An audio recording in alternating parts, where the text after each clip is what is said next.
Lol.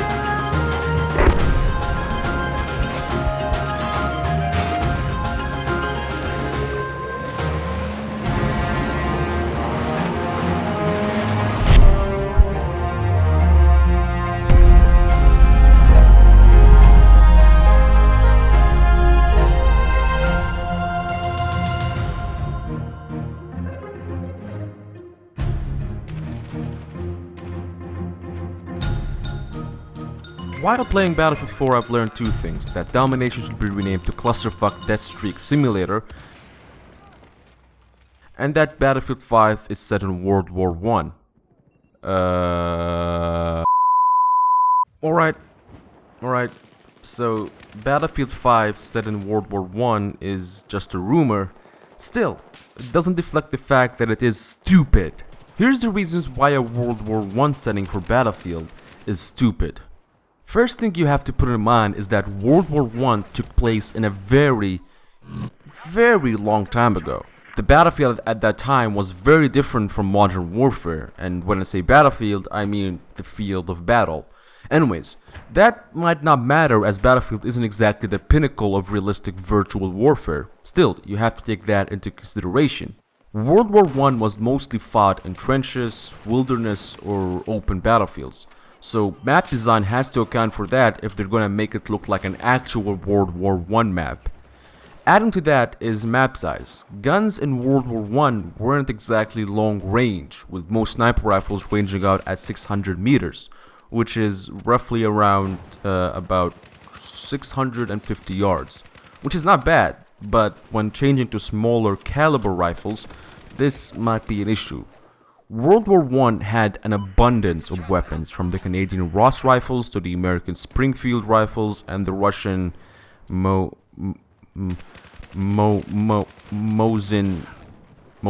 Nagant.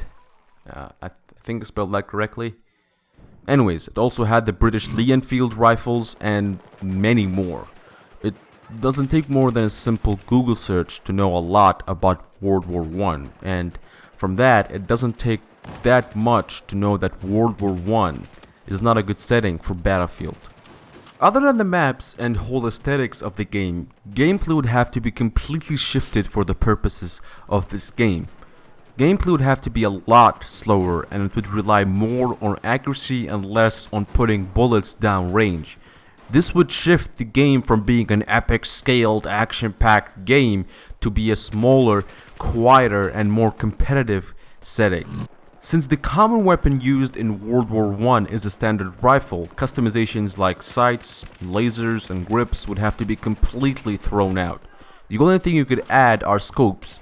DICE could bend the rules and add those short-range crosser scopes like the ones in Call of Duty World at War, but that's as far as it goes in terms of customization of weapons, unless you include camos. Soldier customization in general would be fairly basic. Gameplay would heavily rely on perks and teamwork, and so soldier customization would probably just be developed for that. I think what we should be able to choose are the primary and secondary weapon, first and second gadget, perks, and the uniform camo.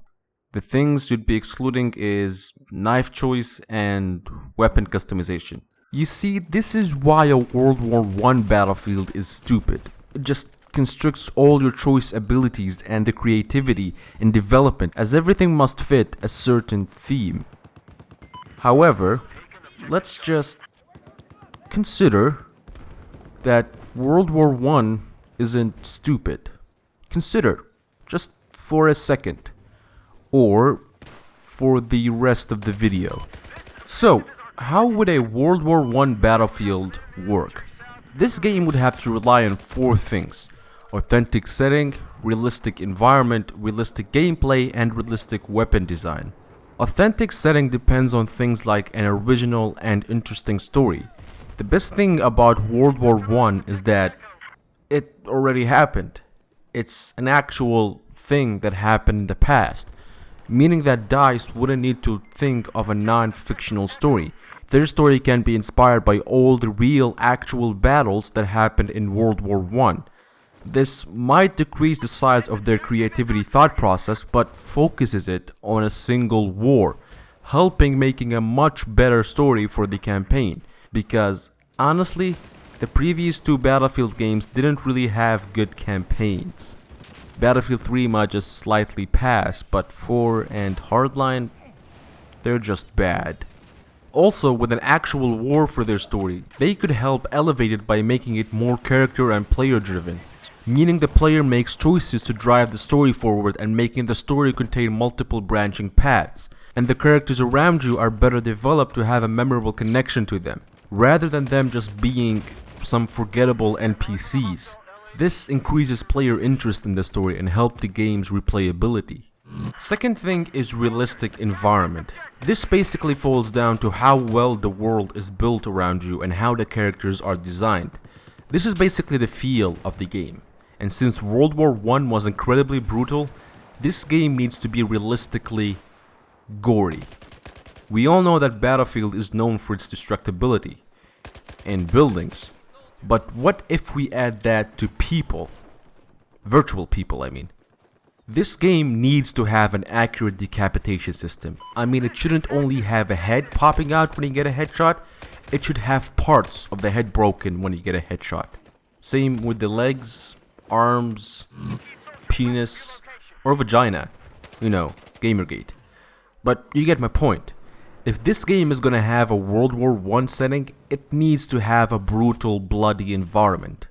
Then there is realistic gameplay. Battlefield is known for its mix of realistic and epic cinematic gameplay.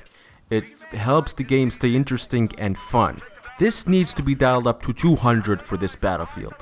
Here's why. Usually when there is a game that is realistic, it usually has great gameplay mechanics, but shitty animations. Take Arma for example. Although Arma is a game that I actually like and enjoy, it has terrible animations. So DICE could fix that by adding a sprinkle of their Battlefield furry dust. Realistic gameplay is needed for this game, but it can still be dialed down a little bit to accommodate smooth and realistic animations. You can't make it completely realistic, but whatever isn't actually realistic, you can make it up by making it look realistic. Lastly is realistic weapon design. World War I had an abundance of legendary weaponry. Great to look at, but not so nice to use in battle. You could incorporate that in Battlefield, adding things like weapon jam, sight elevation, and maybe even something of a crafting system which could work instead of customization. DICE could add an innovation/crafting system that could work with their leveling system, making you gather scraps in every match, and when you gather the required items and leveled up enough, you can craft it into a scope or a sight that wasn't exactly available in the actual World War I. But that's where the innovation part comes in. Also, there was very limited vehicle warfare in World War I. Tanks weren't even called tanks back then, they were called land ships. They also used Zeppelins back then for reconnaissance, which DICE could add to be used for bombing as well. Actual planes weren't even added until the final years of World War I, which was also used for reconnaissance, which DICE could add as well and for the purposes of the game could use for dogfighting. So as you see, DICE will have to bend a lot of aspects about World War I in order to make it interesting. Story-wise, a game could be developed for that reason, but not a Battlefield. It would be just stupid. But what do I know? You guys can let me know in the comments section below. So, hope you enjoyed my video. If you did, then give me the likes and give me the comments. And if you dislike my video, then I really don't give a fuck about the dislikes. It happens when you make bad choices in life. Subscribe to my channel if you want to know more about Battlefield 5. And if you already are, then share my videos to your friends or relatives because sharing my videos will go unnoticed. This was MZ101, and guys, see you later. Next time.